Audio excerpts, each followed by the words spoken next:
নমস্কার বন্ধুরা, শম্পার পাঁচফোড়নের গল্প রান্নাঘরে আপনাদের স্বাগত জানাই। আশা করি সবাই ভালো আছেন ও সুস্থ আছেন। আজ বানাবো হাতে মাখা মাছ বা ঢাকাই মাছ। আমি এখানে 4 পিস রুই মাছ নিয়েছি একটা মিডিয়াম সাইজের টমেটো লম্বা করে কাটা, মিডিয়াম সাইজের একটা পেঁয়াজ বেটে নিয়েছি, 2 চামচ আদা বাটা, কিছুটা ধনেপাতা কুচি, 4টে কাঁচা লঙ্কা। প্রথমে আমি মাছগুলোকে লবণ আর হলুদ দিয়ে মেখে নেব।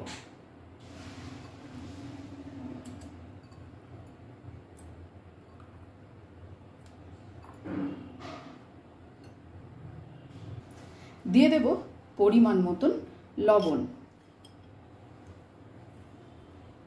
দিয়ে দিচ্ছি হলুদ গুঁড়ো।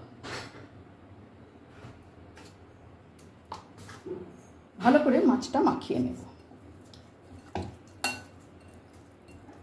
লবণ আর হলুদ দিয়ে মাছটা মাখিয়ে নিয়েছি। দিয়ে দিচ্ছি পেঁয়াজ বাটা, দেব 2 চামচ আদা বাটা, টমেটোটা অর্ধেক দিয়ে দিলাম, দেব 1 চামচ ধনে গুঁড়ো, 1.5 চামচ মতন লঙ্কা গুঁড়ো দেব। লঙ্কা গুঁড়োটা সামান্য একটু বেশি দেব। বেশ কিছুটা পরিমাণ সর্ষের তেল দিতে হবে। তেলটা কিন্তু একটু বেশি লাগবে। খুব ভালো করে মেখে নেব আমি।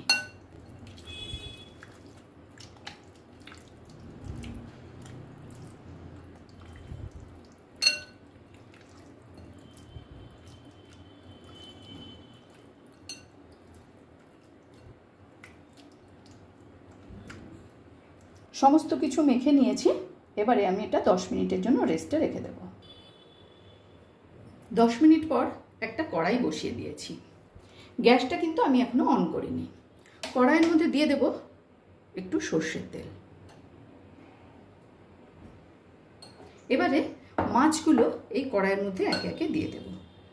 আমার রান্না যদি আপনাদের ভালো লেগে থাকে অবশ্যই ফলো, লাইক ও শেয়ার করে আমার পাশে থাকবেন। আর যারা আমার চ্যানেলটি এখনও সাবস্ক্রাইব করেননি তাদের কাছে অনুরোধ রইল চ্যানেলটি সাবস্ক্রাইব করে পাশে থাকা বেল আইকনটি অবশ্যই প্রেস করবেন, যাতে আমি কোনো নতুন রেসিপি দিলে আপনাদের কাছে নোটিফিকেশন পৌঁছে যায়। ভালো করে সব মশলা একসাথে মাছের মধ্যে দিয়ে দিলাম।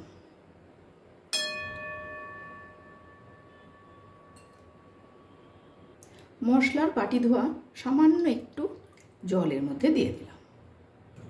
ওপর থেকে যে বাকি টমেটোগুলো ছিল সেগুলোও ছড়িয়ে দিচ্ছি। কাঁচা লঙ্কাগুলো দিয়ে দেব।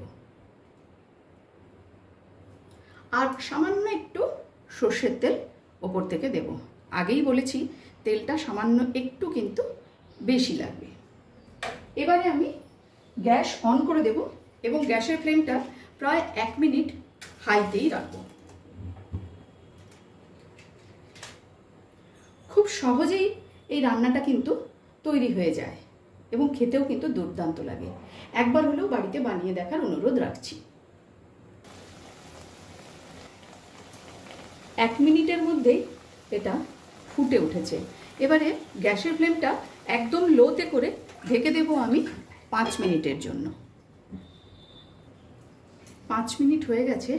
এবার আমি হালকা হাতে মাছগুলোকে একটুখানি উল্টে দেব।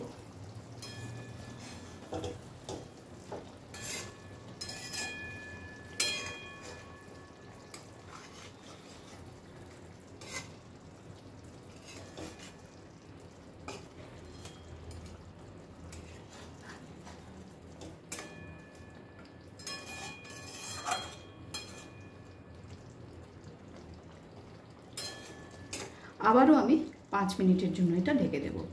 রান্নাটা কিন্তু একদম শুকনো শুকনো হবে।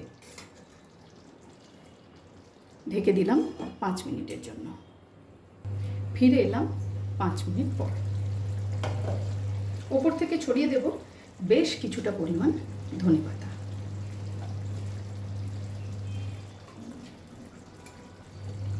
গ্যাসের ফ্লেমটাকে এবারে একটু হাইতে করে দেব। মাছও কিন্তু খুব সুন্দরভাবে সেদ্ধ হয়ে গেছে। কয়েক সেকেন্ড হাই ফ্লেমে একটু ফুটিয়ে নিলাম। এবার আমি 5 মিনিট স্ট্যান্ডিং টাইমে রেখে নামিয়ে নেব। তৈরি করে নিলাম হাতে মাখা মাছ বা ঢাকাই মাছ। ভিডিওটি আপনাদের কেমন লাগলো অবশ্যই কমেন্টস করে জানাবেন। আজ তাহলে এই পর্যন্তই। দেখা হচ্ছে সামনের ভিডিওতে অন্য কোনো রেসিপির সাথে। ভালো থাকবেন, সুস্থ থাকবেন।